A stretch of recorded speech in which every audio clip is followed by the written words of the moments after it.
دیارە ئەم کەمپینە لە ژێر ناونیشانی مافەکانی کەم ئەندامانی مافخورا و ڕاگەیەندراوە. ئەم کەمپینە مەبەستمان لێیەتی کەوا زۆرترین کەم ئەندامی شار و شارۆچکەکانی هەرێمی کوردستان هاوکاری بکەین تایدا. هەدەفمان لە ڕاگەاندنی ئەم کەمپینە ئەوەیە کە بتوانین بەلانی کەمەوە 5,000 خێزانی کەمەندام لە ماوەکەمەداکەوە لە ڕەمەزان و ماوێتی بۆ بۆنەی جەشن هاوکاری بکرێن ئینشاءڵڵا.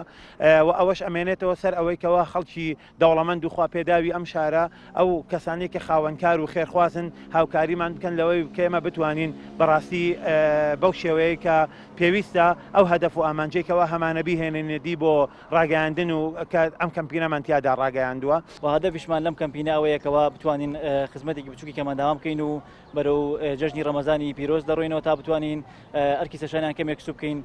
و لە ڕێی کەناڵی بەڕێزشان داوا لە سەرجەم سەرمایه‌داران و کەسانی دەسەڵاتدار دەکەین کەوا هاوکاریی تەواو ئێمە بکەن، چونکە بەڕاستی دۆخی کەمەندامان لە دۆخێکی زۆر مەترسیداردایە، پێویستیان بۆ یەک هاوکاری بکرێن.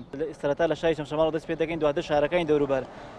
ئەم دابەشکردنە فەقەت بەپێی ئەو هاوکاری کاگا بەدەستمان، پێی ئەو مادی و هاوکاری کاگا بەدەستمان بەو شێوازە داوەشی دەکەین کە دەگا بەدەستمان.